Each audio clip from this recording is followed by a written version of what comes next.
That's the kids, right? So what's up, everybody? This is your boy James, also better known through the entertainment plug as J Rock, and I'm here with my co-host, Fell in Love with Carly. Hello, everybody. And I want to welcome in 4G. I think this has been a little bit of time coming. Obviously we've talked before, but a lot of time has really elapsed in between. You've had a lot of time to really accomplish, a number of other things. As I mentioned before, your book Bounce Back is what really grabbed my attention.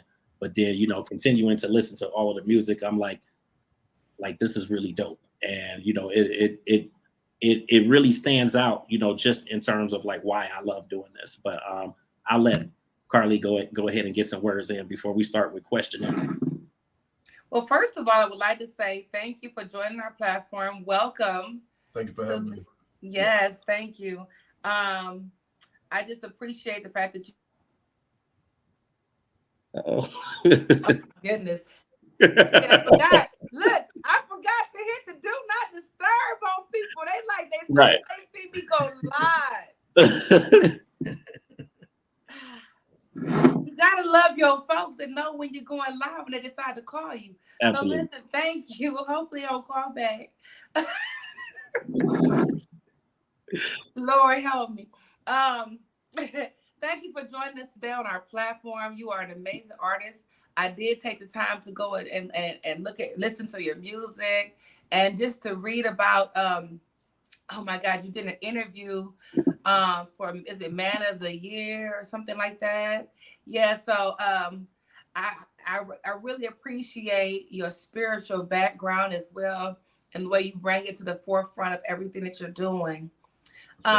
Besides your bishop, what inspired you to start along this journey? As far as writing the book is concerned? Your book, your music, everything, like you just being a person of substance. Where did that come from? So, for as long as I can remember, before I actually even had a thought about writing a book, music has always been like my therapy. That's kind of how I would deal with adversity, frustrations, pains, disappointments. I mean, the list goes on and on. So music has always been my therapy. And as time went on, obviously, since we're on the topic of the book, writing the book added an entirely different dynamic to my healing process because it allowed me to confront some demons in the form of people, places, and things that I hadn't previously dealt with. So that's the best way I know how to put it in a nutshell. Both outlets provided me the necessary therapy I needed to become a whole man. Amen. Yeah. Amen. I love it. I love it. When did you start music? Wow, I started writing music. I was a jit in high school or whatever, but initially, I often tell this story that I actually didn't start out writing music. I actually started out writing poetry. And it was in the form of like love letters for like my homies. I always thought of myself as quote unquote a ladies' man growing up. And I was very good, or, most people say I had the gift of gab. I was very good with words. I was very articulate with words. And so I would write these poems, these love letters. And so when a lot of my homies got wind of that, I would actually write love letters for them or poems. The poems later turned into lyrics, and the lyrics became songs. So that's how my music or my love for music per se actually got started. Yeah, but ironically, rap wasn't the first form of music I was introduced to. It was actually R&B. On my 10th birthday, the very first tapes I remember getting. Listen, you dating us, man, because you're talking about cassette tapes, and I know all about him. Yeah, it was a Whitney Houston and the Atlantic Star and the Teddy Pendergrass tape.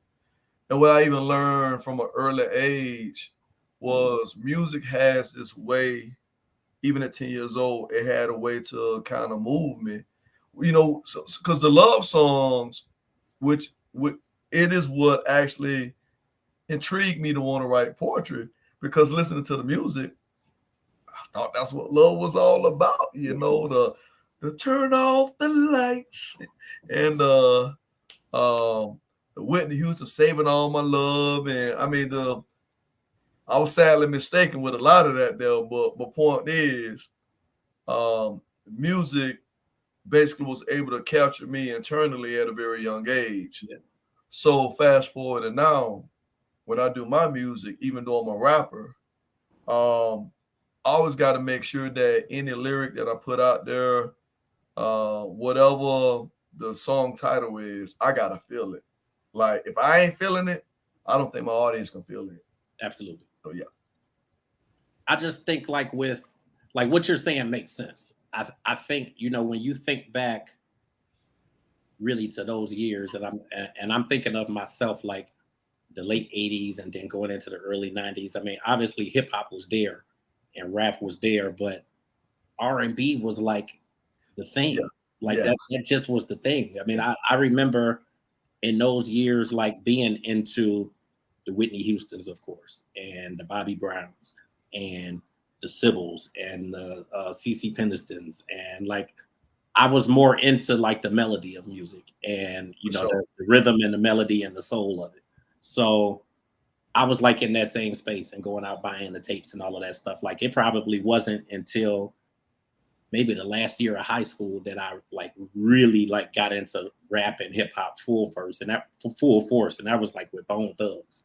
But like before that, I was like all R&B. R&B, yeah. Like I get it, and you know when you think of your parents, and then when I think of family that you know obviously had been in the industry, it was all about soul music and it was about R&B. It wasn't hip hop or nothing like that. So I think R&B is just where it was at that time. Yeah, that's actually the mindset I'm in right now. Listening to some of my earlier projects, they were more lyrically driven on the hooks, but like now, the direction I want to go is I want all my hooks, or the majority of them, for the most part, to be melodic. Yeah, I think it adds a whole entirely different level to the actual projects. And then even when I think about music that has stood the test of time, I mean, you think about like Puff Daddy featuring Faith Evans, you know. Yeah. Favorite artist right there, Faith Evans. Melodically driven. You think about even Thuggish Ruggish Bone, for instance. Yeah. Melodically driven. I mean, I can go on and on. You know, like I said, the tracks that are melodically driven, they stand the test of time. Right. Yeah. You know, I would like to say that I believe that those things stand the test of time because they have that balance of male and female energy. When you synchronize that masculine and feminine energy like that, you relate to everybody that listens to it, because it's not a color thing. We can relate to any ethnicity because love and heartache and pain, it crosses our culture. So as long as you got that masculine and feminine balance like that, you pull from both artists, especially when they're on the stage. You know, everybody like to see a beautiful woman and a beautiful man, and you got that extra energy going on. So, you know, I saw your video and you and the young lady with her blunt cut bob. It was so pretty. I'm sorry. You know, it was, I love that energy that you guys carry even on that, you know. So I think that you were in the right space with that to keep the balance of that masculine and feminine energy. That's power. Yeah, I'm actually working on my third studio album right now, and I'm pretty sure y'all remember the R&B group Silk, correct? Absolutely, because you connected with Lil G. Yeah, so he's actually gonna be featured on that third project entitled He Emotions. That's the title of my album. Okay.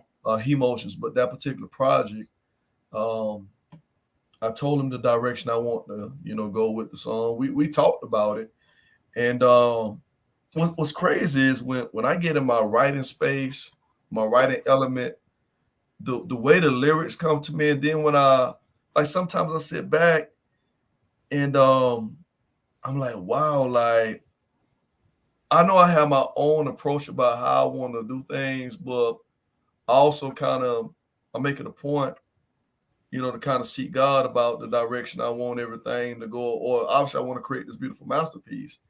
And like when the lyrics come together, I'm like, man, as you sitting there writing it, but the way they play out, I'm like, I just feel in my heart of hearts that, yeah, I'm a gifted writer, but the way they come together, I said, there's just nowhere on God's green earth that it truly came from me, if I'm making any sense. Because I get in that place to where I'm a perfectionist. I want to create this perfect project, and I have an idea, but I may not begin on the lyrics until a month or two later.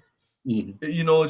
Just get first ball, and things will just start flowing. And like I said, when I wrote the lyrics to He Motions, I was just literally blown away, especially G, because before I even wrote the one lyric, I told him the direction I want to go. And I haven't even heard the hook yet, because we're still in the process of solidifying some things just to kind of get in the studio and wrap it up. But I already have the track, so it already has a melody. The melody was created from scratch or whatever the case may be. And I just gave my lyrics. Here's the blueprint.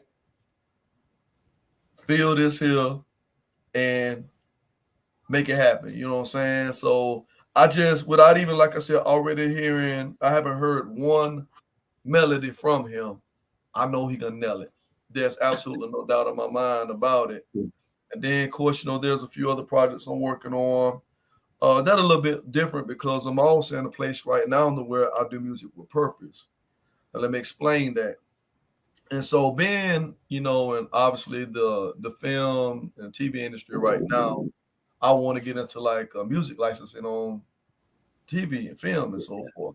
So I'm doing music with a purpose. I want my music to stand the test of time. Absolutely. I had this this thought process why I came to this realization. Let me be first and upfront and just say that I make it known. Most people know about my spiritual background. That's what made me into the man that I am. But when it comes to music, I found myself in a place where I had to make a transition. I had to be a little bit smarter in the industry. I'm gonna ask you all. I'm gonna pose a couple questions to you, and you all see where I'm going with this here. We ain't even got to rehearse this here. I'm gonna clearly make my point. All right. So when you hear the name Michael Jackson, what song comes to mind? Beat It. Billie Jean. Jean, yeah. All right, we're off to a good start there. You hear the song, you hear the name Prince. What song comes to mind? Purple Rain. Let's see, Keith And, Sweat. and I only said that because as I came home, it was on the radio. But if I was your girlfriend, though. Keith Sweat. Make It Last Forever. All right. So let me shift gears. If you hear the name Bizzle, what song comes to mind? I don't have an answer. All right. If you hear the name Lecrae, what song comes to mind? Oh. I feel bad. If you hear the name KB, what song comes to mind? Nothing. They're all great artists. They're all great artists. I'm not downplaying or taking away from that at all. Yeah, absolutely. But what I'm saying is the point I'm trying to make is God gave us this amazing gift, but we've been limited with the platforms that we can actually utilize them more. And so I came to a place or came to a conclusion that I won't put no more limitations on myself. You know, Right. the first thing you learn as an artist is you have to know your demographics. Early on in my musical career, the mistake I made was that I thought the church was my target audience. And I was wrong. I was so wrong. And that's not to say that there aren't people that will receive me, but they're not my target audience. They most will tolerate me, but they'll never accept what it is that I do.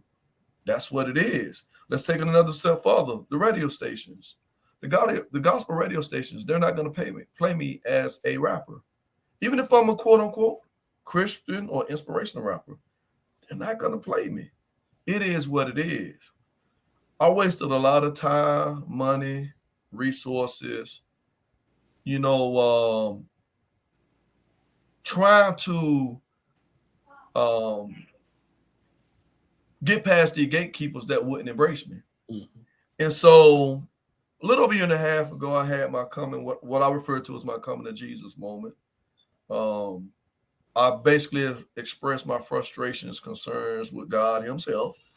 And there was a lot of things that, you know, I saw in the industry within it as a whole that didn't sit well with me.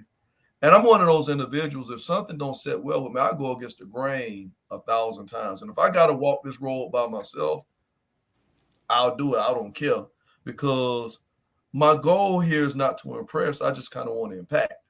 And there's just so many things that I noticed where, simply put, I noticed that the church clearly been compromised. You know, it's like we're okay with all this here, but we don't do all that over here. It's like, you know, they pick and choose a lot of this foolishness over what's real and authentic.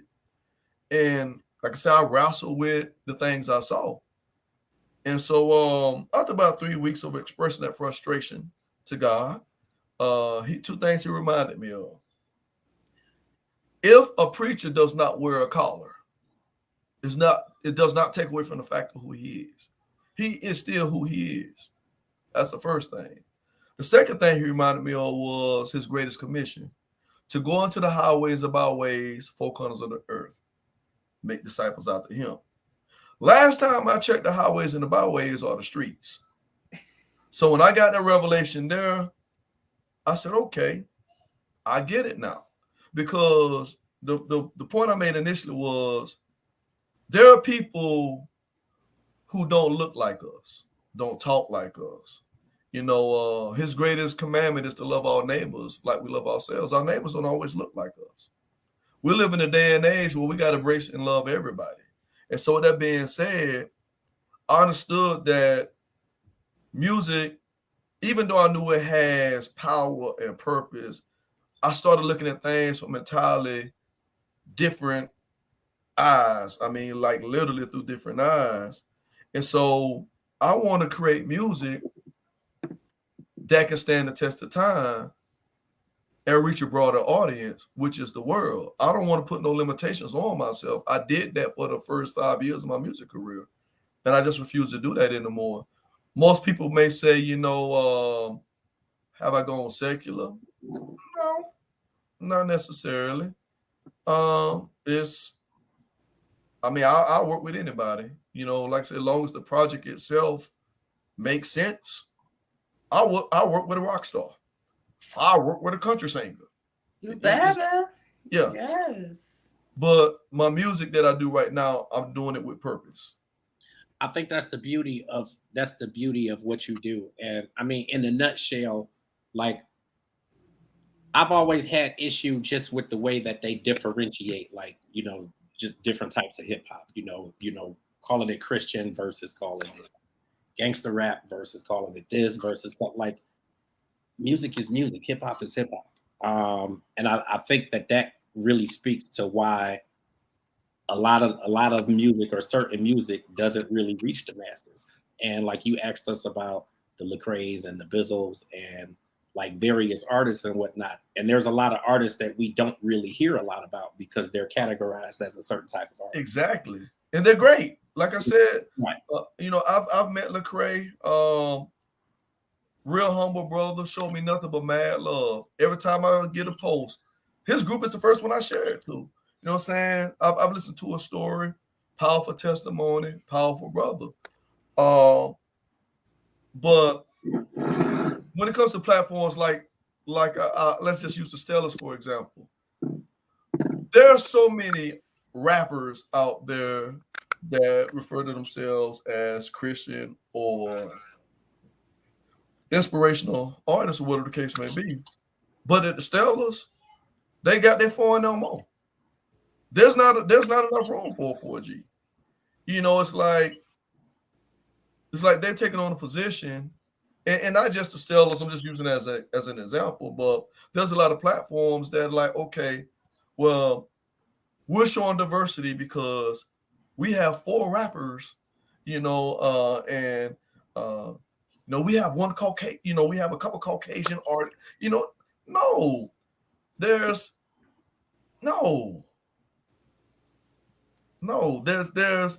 too many gifted artists out here to not be given the fair opportunity to be given the rightful platforms that they rightfully deserve. Absolutely. And so I just don't have time for red tape or politics, or like I say, I'll go against the grain every time. Every time. You know, there's so much power when you go against the grain. And when it comes to music, God created all music. And if you listen to, see, man put that term on secular music. It's called music. When it comes to gospel music, man put that term on there and called it gospel. Just like man put that label on us to say they're black and the label on white people to say that they're white. There's really only one race, and that's the human race. Just like there's only one music, it's only one type of music. It's called music. So if you actually take the time to listen to some of these other musics, a lot of them are inspirational. And it's just the beat attached to it. And they over here and they got this bass line going. They're like, yes. And you don't realize what you're listening to. You know, I was listening to Flow Rider the other day. Oh God, I wish I could remember the song I was listening to. I listened to it before I went to an event. And for some reason, I pulled up the lyrics. But I didn't want to look at. I was like, okay, I don't have time to look for the actual songs. I just did the karaoke version of it, and the lyrics were so powerful about how you just moving forward and your chest to the sun and prayer and all this stuff. People they listening to this music, not realizing it's all about source. You know, so when you sit back, people have been indoctrinated to make them believe that you have to pick. You don't have to pick. It's all God's music. He created the heavens and the earth. Everything began with what? A word. The beginning was the word. The word was God. The word was with God. Music is lyrics. That's words. He created all of it. That's so as you move forward in what you're doing, please be encouraged. Don't worry about red tape, because with him, he says he'll provide a platform for your gift in any way. I do what I do. I talk about God. I talk about source. If the person we're talking to don't like it, I already said it. I mean, so you got the message that God gave me to give you. What you gonna do? What you gonna do? God gave me a message to tell you. Message. And this is for you. And you either take the message or you don't. You know what I'm saying? But it's my job to be obedient. When you talk about clergy and everything, I went to a Bible institution myself to be a pastor. Okay, I finished. But that thing with that whole collar and all these restrictions, oh, you a woman, oh, and women catch hell in ministry. They don't care about you being a woman. They drag you and dog you, okay? And I've been through many different denominations. They tried to drag me, and I hit them with the word, like, listen, if God can use an ass, he can use me. Don't play with me. You know what I'm saying? I was that type of Christian. You're not about to come for me. You know what I'm saying? So you better take it up with my daddy about the gender, but you're not gonna misuse me. All you need is a host to be obedient to do what he asks him to do. a vessel, and you are obedient vessel to do what he asked you to do, then he continues to use you. So I applaud you to continue to do what you're doing. Do that thing. Your message is powerful that you have. Be encouraged. There's no such thing as red tape. The thing that something you just said is one of the things that literally had me come to my decision of what direction I wanted to go. At this award show, let me be a little bit more specific. There was a bunch of quote unquote non-masculine men jumping around doing what it is that they do. And like I said, we're okay with this, but we're not okay with this here. But they call it foolishness worship. And so not only did that not sit well with me, it was the message that they were trying to say was that it was the only form of worship that can draw people into Christ. And I left and I literally told God himself, I said, if they are saying that this is the standard for your gospel, I want nothing to do with it. Yes, I said that. If they're saying this is your standard for gospel music, this is the standard, this foolishness, I want nothing to do with it, because something you just said is the same thing I said. When we get to open heaven, it's going to be all forms of worship there. It's going to be rock. It's going to be country. It's going to be soul, R&B, rap. I mean, it's not. And guess what? People are going to be twerking too. How about that? All the way in heaven, they're going to be shaking their ass up in heaven like, Jesus. I just want you to know that this is what I deal with all day long. With shame the devil, but I do got a question for you. When you told God that, what was his reply to you? Well, like I said, it was 3 weeks of frustration. And basically he gave me a revelation about the things that I saw and basically what to do next. And so what I basically learned was to take my focus off of church people and focus on my relationship with God and God alone. And since I did that, ever since I did that, there have been no limits to nothing my hands has touched. No limits. Opportunities to keep presenting themselves. I done NBA halftime performances. I done been given movie roles. I done got auditions non-conventional ways where, I mean, like, man, if I only just had the time to tell you, all I'm saying is God is faithful, because I know who I am. And I understand that people, places, and things are not my source. They're resources. God is my source. They're not the plug. I'm connected to the source. You better preach. And because I understand that I don't need no man or anyone to validate me. I don't say that in arrogance. I say that in confidence of who I am, because I understand who I am. And so there's a lot of people, I keep referring to these gatekeepers, they feel like, if they block you at the door, they'll stop you from getting to where you want to get to, or where you need to get to. Absolutely. Not understanding that what you want to do, God will use an entirely straight. I mean, there are some individuals right now. Let me say this here. Oh, this the people. Give me 1 second, okay? Y'all may have to cut this one out, okay? Give me a moment. Hello. Hello. Hello. Thank you so much for answering this call. This is Regina calling you back from Wix.com. Yes, ma'am. Can you call me back in about 5 minutes? I'm wrapping up a very important interview. Can you call me back in about 5 minutes? Got it. Thank you. So I do understand it. Unfortunately, I cannot call you back again in 5 minutes. All right. Well, sorry for that. I'll give you guys a call back, or I'll reach back out again. Yes, please. Please request a call back again, okay? All right. Bye-bye. You wouldn't know earlier, my website got compromised today, so that's what that was all about. Yeah. You know what? When you say that these gatekeepers, your message was, you do realize that God owns the gate. Yeah. There's no gate. There's no restriction in And they- anything that we do. And only man created the term Christianity. God created kingdom. They don't understand that. See, I understand.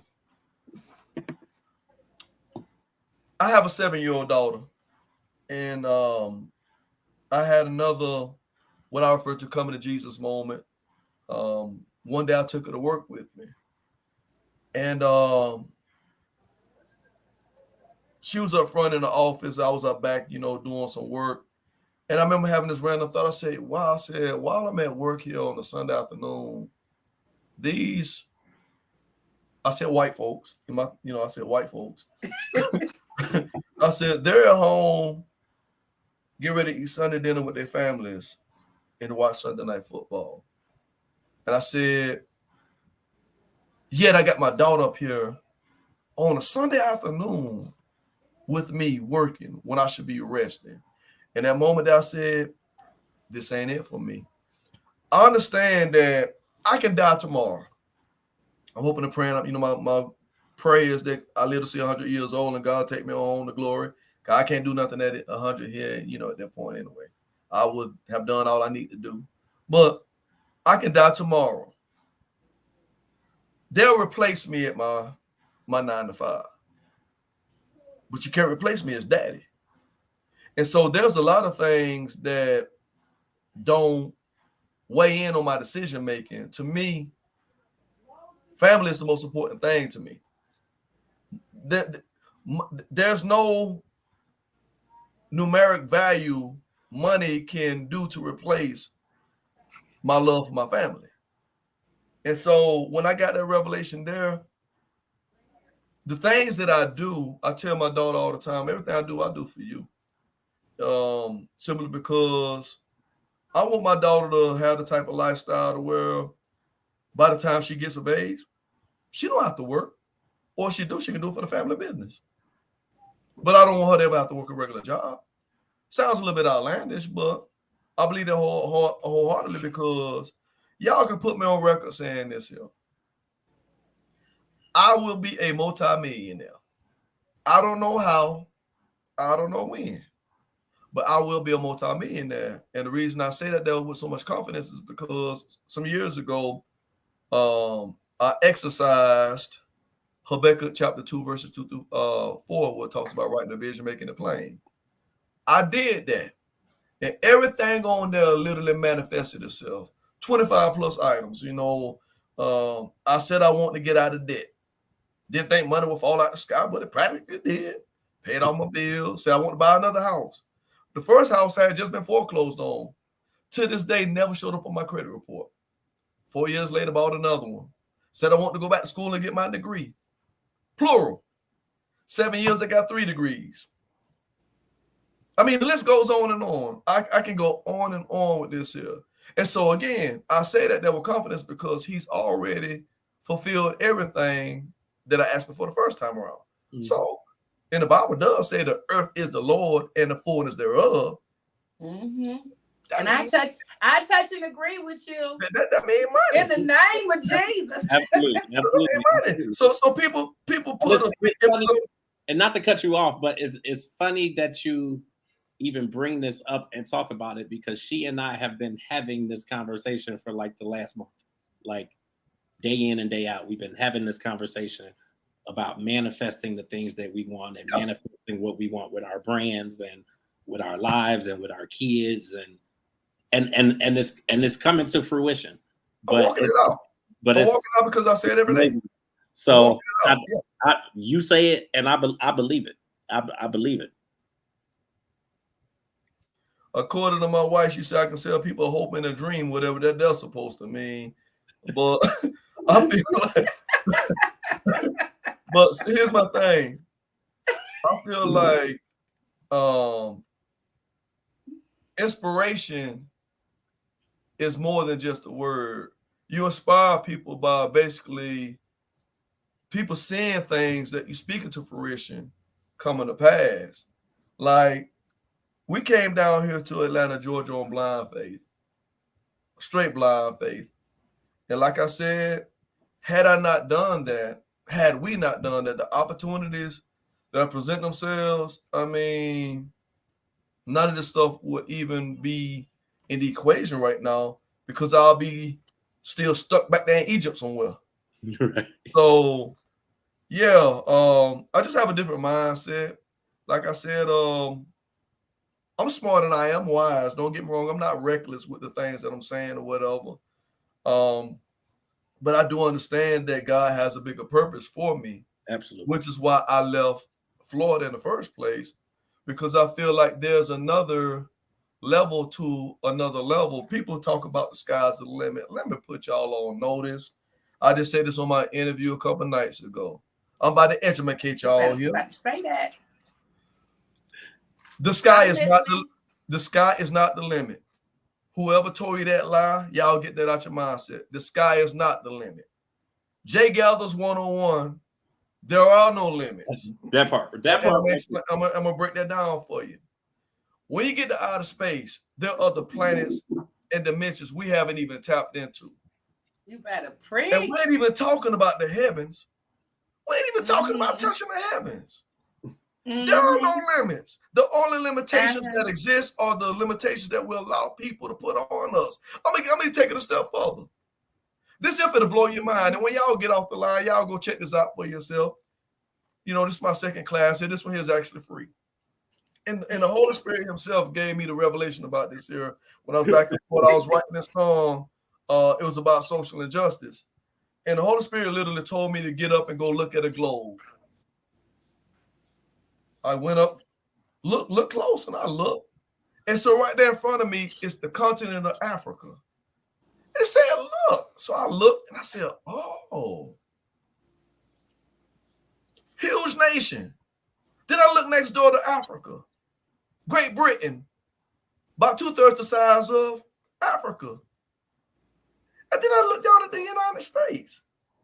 And it's a fraction. And I said, hold up. And they got the audacity to call us minorities. We clearly outnumber the human race. And then something else. At the top of the outskirts of Africa, there's Egypt, there's Ethiopia, all the places that the Bible, that scripture refers to. Africa is right on the outskirts. Mhm. But yet we're downplayed. So all I'm saying is I have a revelation of who I am. Even though I've been made to be conditioned to think otherwise, that I'm less than, that I'm feeble, that I'm supposed to, be this fearful individual, or God says he's no respecter of person. The same blessings that he bestowed upon kings and queens, he bestowed upon me because he said I'm a little G. He said I'm a God. He even said in his word that I can do things greater than what he did when he walked the earth. It's written. He said that, and I believe that. But I'm going to tell y'all something. If you don't know this already, hate and envy is real. It's real. All day long. It is real. So I learned the hard way that everyone don't celebrate with you. Absolutely. Everybody don't celebrate. Sometimes it's the closest people to you that don't celebrate with you. And I'm good with that, because when I meet people, my late bishop, he taught me, he said, when you meet people, they fall into 1 of 3 categories: A, B, C. A, associate; B, business; C, covenant. When I meet people, it is my goal to be in covenant with everybody I meet. For instance, now you probably can't relate to this, James, because you don't have no hair on your head, but when I go to the barber, it's there. when I go to the barber, or when Miss Carly goes to the hairdresser, we go to these same individuals for one reason and one reason alone. Mm-hmm. We have a personal relationship with them, and we know they're going to take care of us. Absolutely. And there's a trust that's been built. And if you're able to do business with people, so if you're in covenant with people, you can associate with them on a personal level, and you can even do business with them. I mean, it kind of covers everything. But I learned along this journey that everybody don't share the same vision. Mhm. I'm the type of individual, I'll literally give a person a knife, I'll turn my back, and I give you the opportunity to stop me. Now, what you decide to do with that knife, that's on you. But whatever you decide to do, that kind of gives me an inclination of where you fit into my life at. Mhm. Because I've been so accustomed to walking a lonely journey down this, this road called life, to I'm actually okay with it. Is it the life I want to live? No. But I do understand that there are people that you meet along the way, they're not part of your book. Mhm. They're not, they may be a page, they may be a chapter, but they're probably not meant to be there for the duration. But I believe there's a lesson to be learned in anything you encounter or anyone you encounter. And now what you decide to do with that lesson learned is kind of up to you. Absolutely. It brings me to one of my chapters in my book. It's called Free Throws. One of my favorite. So in the game of basketball, free throws is you have the opportunity to play once he's fouled. He has the opportunity to take a shot. It's a free shot. Most of the time they get two. Sometimes if they get fouled on a 3-point shot, they get 3. I equate free throws to missed opportunities because they're often missed. Even though it is just you in the basket there, they're often missed. Same with life. We get opportunities throughout life, but we miss them all a lot of times. But God is so kind and loving and grants us grace every day, new grace daily, as a matter of fact. So he give us the opportunity to take those shots again. Mhm.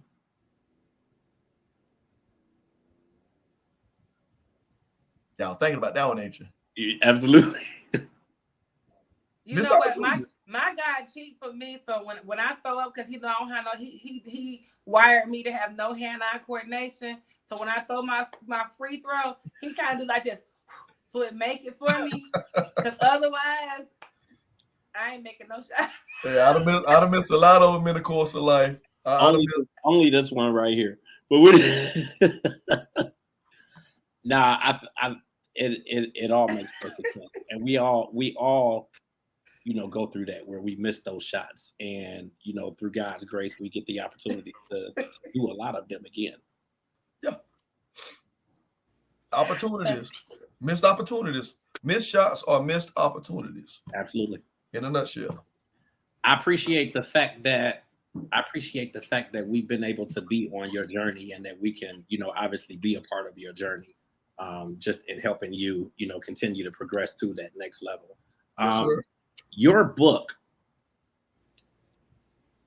ultimately, what do you want people to get from that? I mean, I know you're going through obviously your life's experiences and some of the struggles and the troubles that you've had coming through and getting to where you are right now. What do you want the ultimate takeaway to be from Bounce Back? There's absolutely nothing that you can go through in life, number one, that you cannot come back from. And there's absolutely nothing that you can do in the course of this life to make God stop loving you. Those two things there. Bounce Back is not only a hero's journey, it's also a story of resilience. Some of my background, I was born into the lineage of 2 alcoholic parents, in and out of foster care, sexually molested when I was 10 years old, legal problems, toxic relationships, kids out of wedlock, judged, falsely judged, even by church folks, same people that say they love God. Mm-hmm.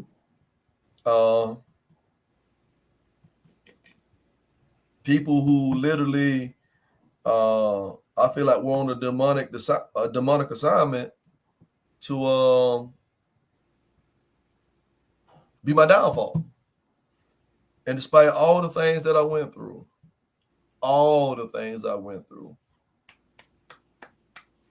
here you are now.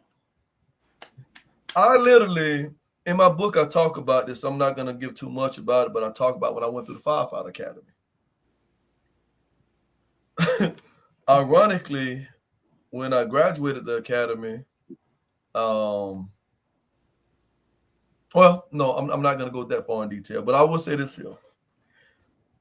I went through the firefighter academy, and I was the only in the academy.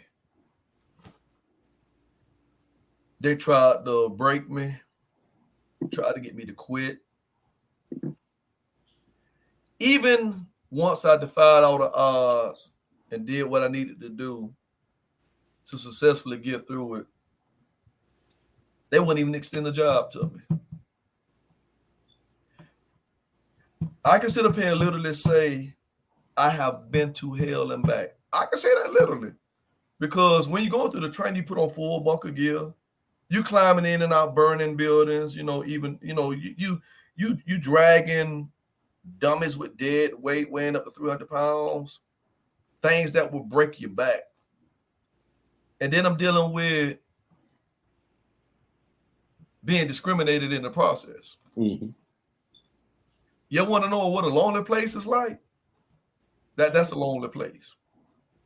Yeah, no, like nobody to talk to but God. I can't talk to them because they don't want to see me succeed in the first place. Brotherhood, camaraderie, that wasn't present. But I got through all that there.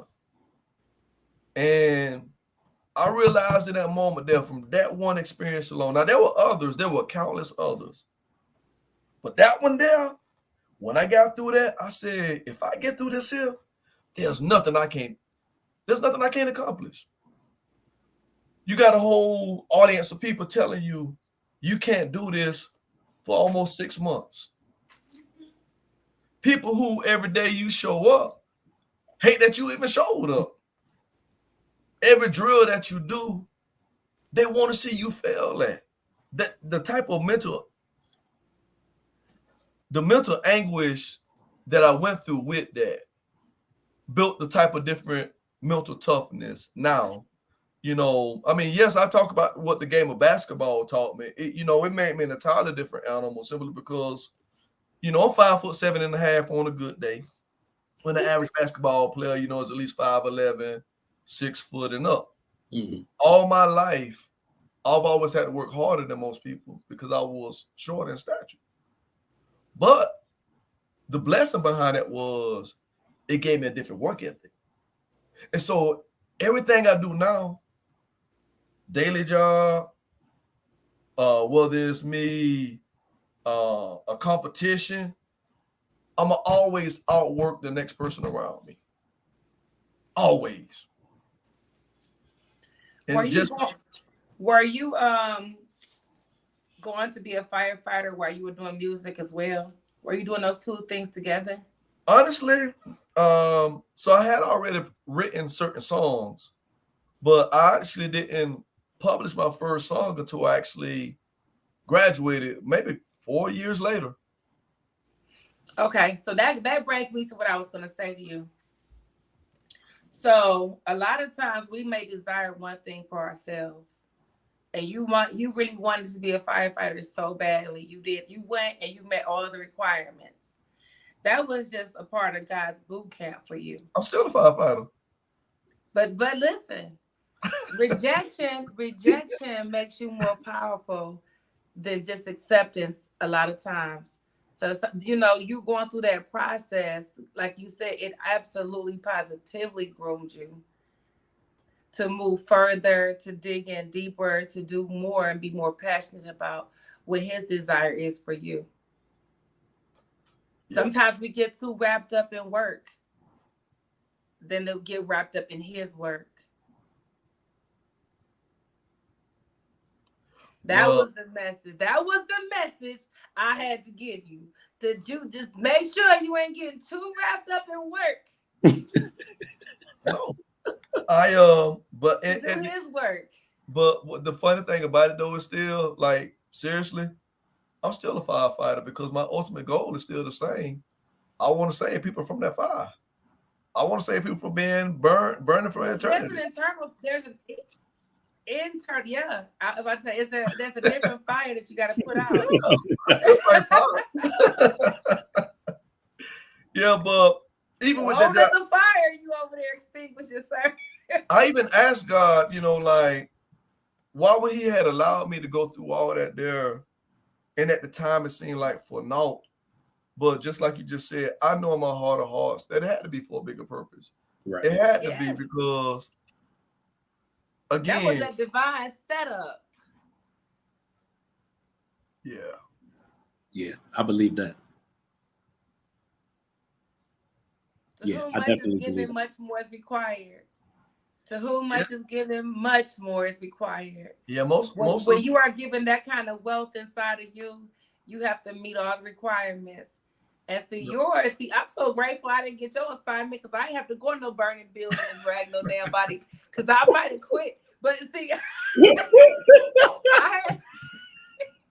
had other things I had to do, but that's why you don't never worry about somebody else's what they got going on, how they got their success. You don't need to covet thy neighbor's things. Don't try to wear somebody else's shoes. You never know what it took for them to get it. So I applaud you for staying the course and you did that thing. You know, because you know God is proud of you because you did it. Just understand, you know, that is definitely a huge part of your journey, and there's so much more in there that you haven't even begun to dive into that He's going to pull out of that experience.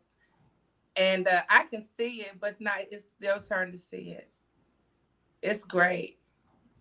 Now, I think your whole story is amazing. Like I'm thoroughly grateful for today, just because I know that when we talked before, we didn't go this in depth. So it's like to really know like your full background and to know the things that you went through, and just the fact that, you know, the fact of how you came through it and where you are now. Like my journey is nowhere near close to what yours was, but even so, like it definitely resonates with me, you know, just because of the things that I'm working on doing. And I know that there's so many other people when they see this, like they're really gonna agree with that. I see why you are where you are, and you know why things have been moving, you know, so quickly for you, and the successes, you know, at an all-time high. Like I think that's why. Well, I appreciate that, and I will encourage both of you all to make sure you get your pre-order right now.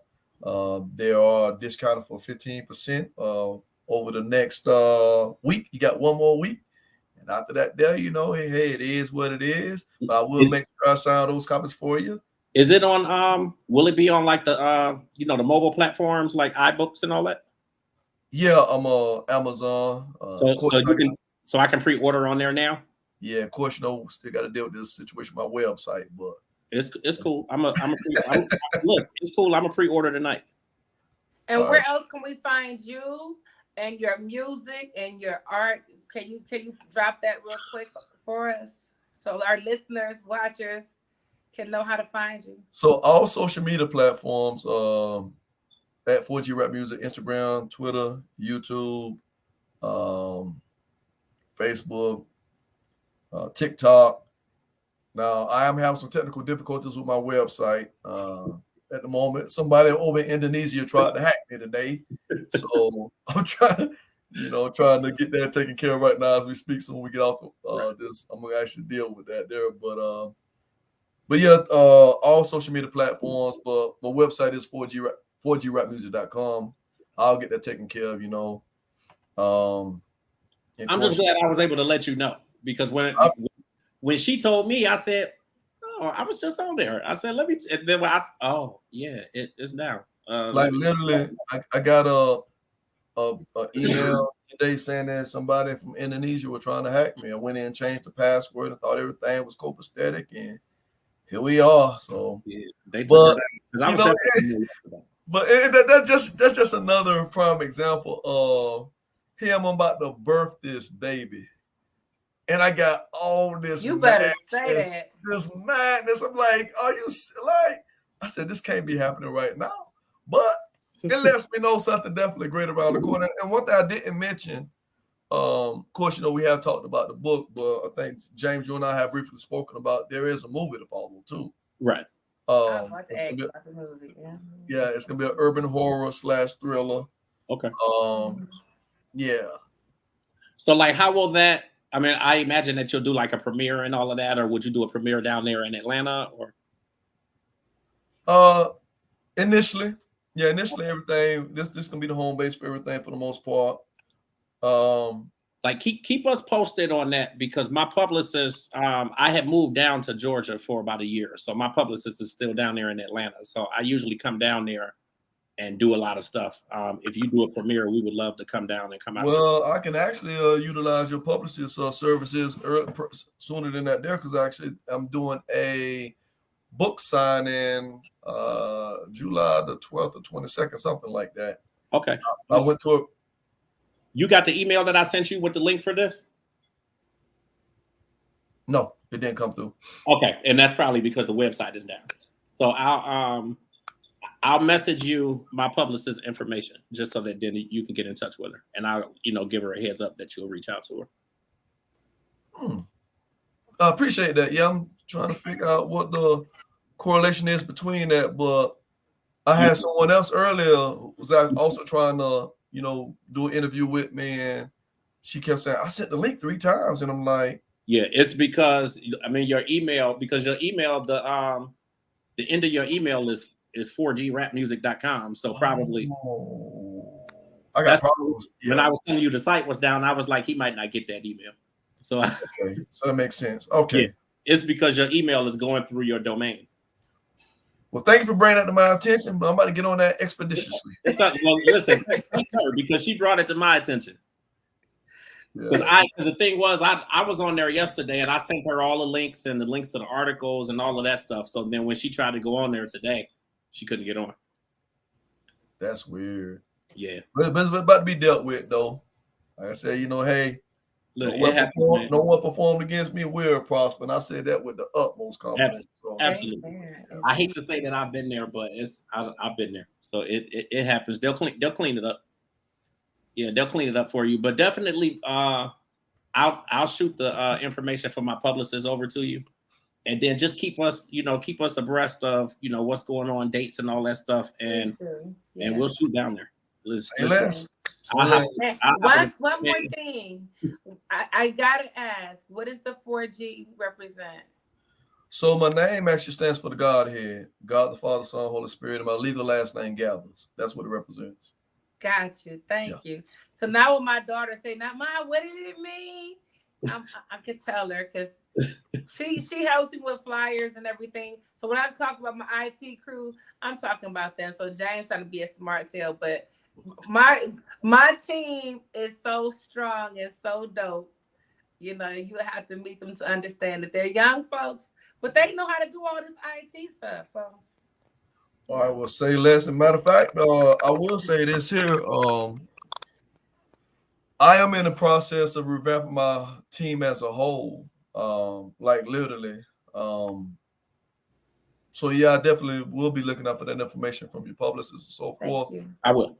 Yeah, because like I said, right now, there's some things that I just don't want to concern myself with. I just want to just show up and do what I need to do, and let all the other stuff, let the experts focus on that. I'll have that over to you in a couple minutes. Appreciate that. No problem at all, man. You might want to just text it to me. I gave you my number too, right? All right. Well, you can't give it to him on the air. I was going to say, send it to me in Messenger. Yeah, I got you. Okay. Yeah, and I'll send you her information, and we'll just go from there. And then when you do a premiere, we'll definitely listen. I'll hop in the car and drive down there in the flash, man. Say less. Listen. Well, I told you about the TV series, right? Wow,